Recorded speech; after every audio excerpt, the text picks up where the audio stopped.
Guys, magluluto tayo ng minced beef. I-roll ko siya mamaya. Ayan yung aking mga ingredients. Mayroon tayong breadcrumb, minced beef, yung potato, saka yung pumpkin. I-roast ko siya. Tapos may isang itlog, may cheese, salt, peppercorn at nugget. Ayan ang ating mga ingredients, guys. Ayan. Tara na, guys. Mix na natin siya. Kaya maglagay muna tayo ng salt natin, guys.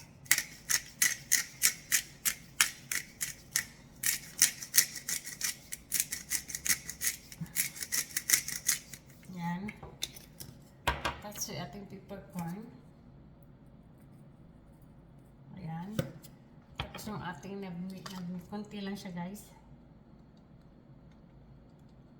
Ayan.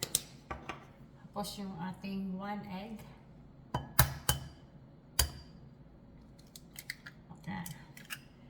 At yung ating breadcrumb natin, guys, hindi lang natin siya ubusin. Tansyahin lang natin. Ayan, try natin siya haluin. Ayan, malagay ako ng halo ko lang, guys.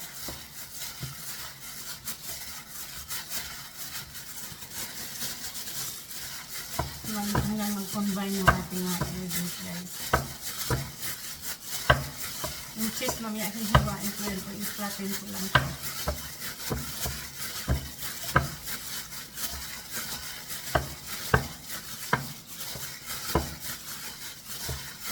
Dagdagan ko yung egg ko. Isa pa. Mag-add ako ng egg, isa. Ayan. Ayan.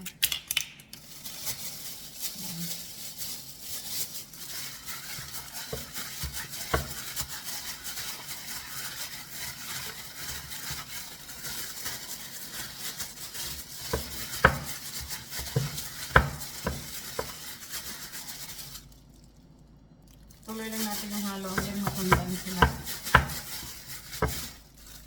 Tapos i-flatten natin siya. Lagyan natin ng cheese. Saka i-roll.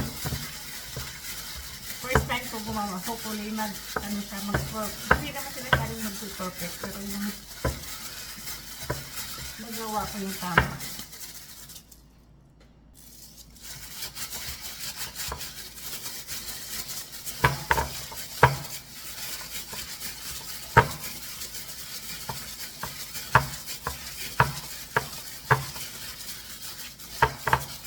Ayan siya.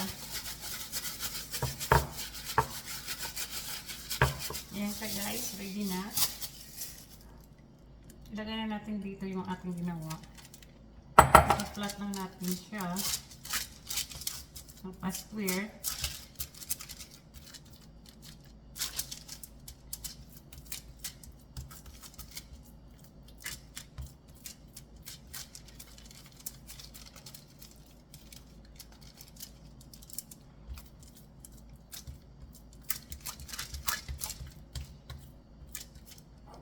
Tabi. Oh! Nakahulog ka. Nakasag ka pa. Ayari na.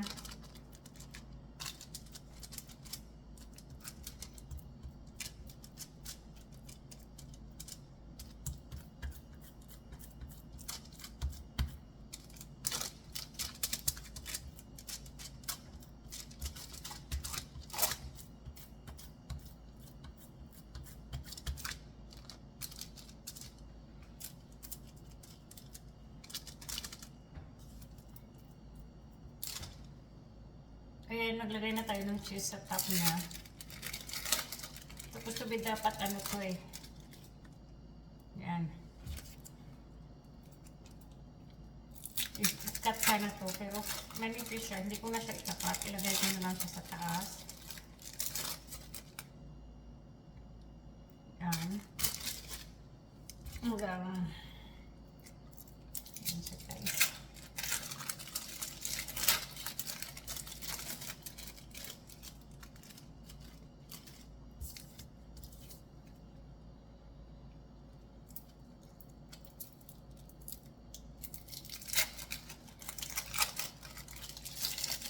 More cheese pa. Uy, sayang. Ayan, natanggal yung isang cheese. Ito. Ay, mag-add pa pala ako ng cheese. Kulang ko.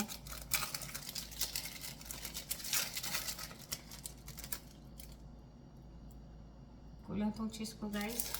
Kuha pa ako doon. Yan. Ayan na siya, guys. Ngayon, roll natin siya. Slowly na roll.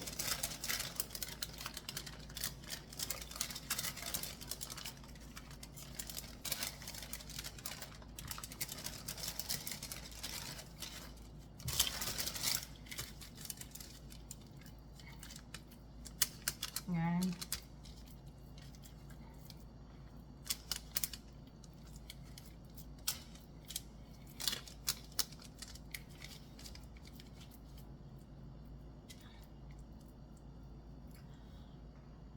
Ayan siya, guys. Naroll na natin siya. Ayan. Ayan na natin siya. Ayan.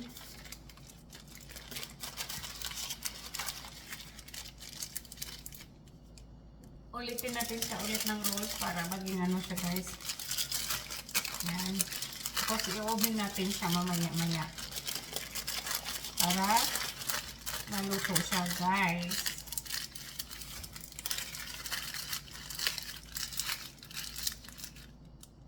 Siya, guys, pinasok ko na sa oven. Unahin ko muna to. Magmamaya mga after 40 minutes, ilagay ko yung aking potato saka yung aking kalabasa. Para dyan ko na rin i-roast lahat. Yan siya, guys. Ito yung aking ni-roll kanina na means beef with cheese. With cheese. Hindi. Ayan o. O, diba? Kung may biak yung aking lalagyan, bibili nga ako sa IKEA. Yung medyo malaki-laki. Yung long. Ayan siya, guys.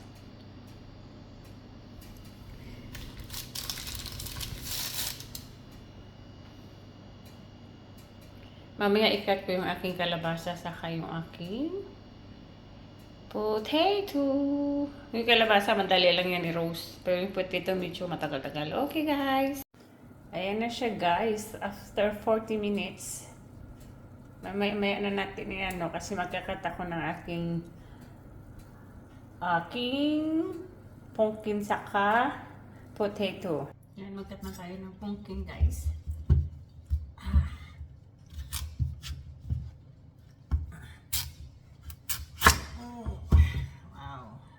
Natin yung kanyang seeds, take out the seeds.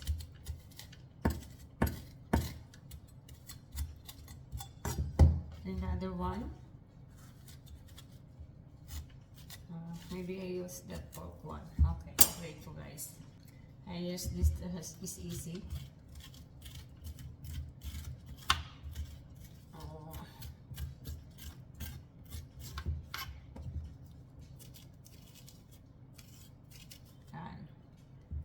Throw natin ito, guys.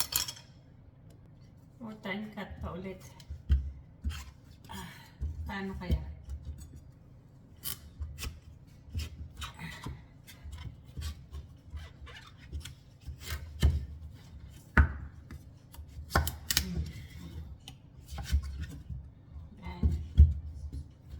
Dapat ano? Okay. Nakabalatan natin siya, guys.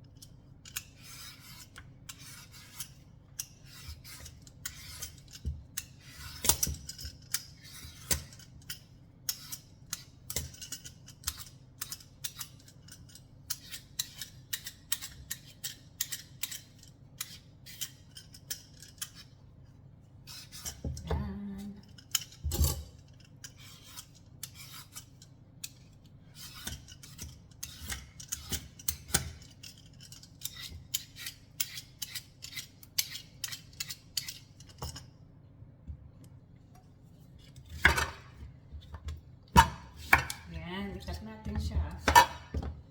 Ayan na siya, nakat na siya, guys.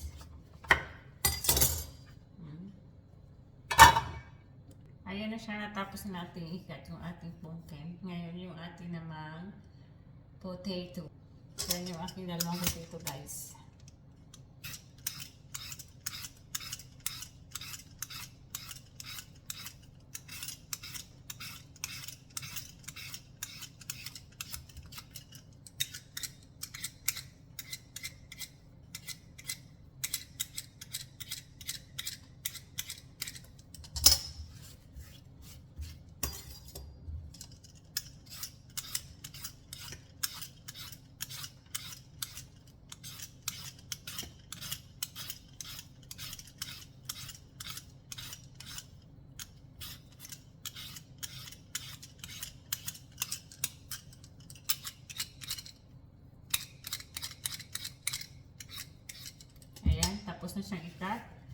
makalat. Ayan. Ayan, i-cut natin siya guys.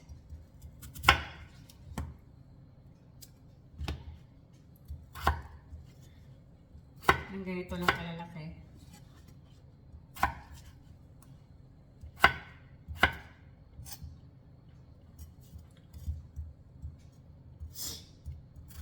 Ayan.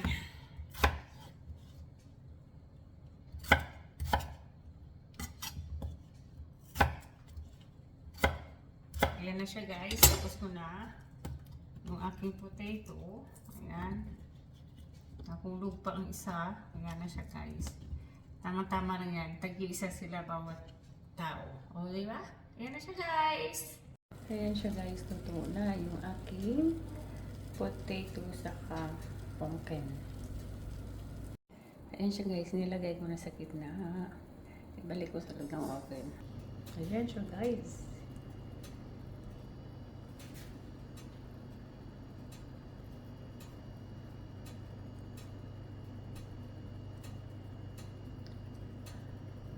Luto na yan siya guys. I-reheat ko lang siya.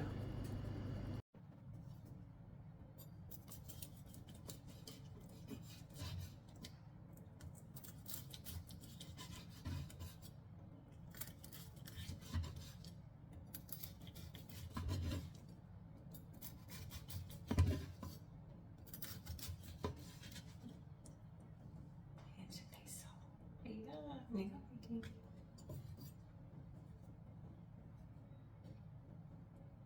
Ayan na sa guys, yung aking wow, may init pa siya guys. Okay guys, sige, mamaya na lang. Ayan na siya guys, yung aming dinner.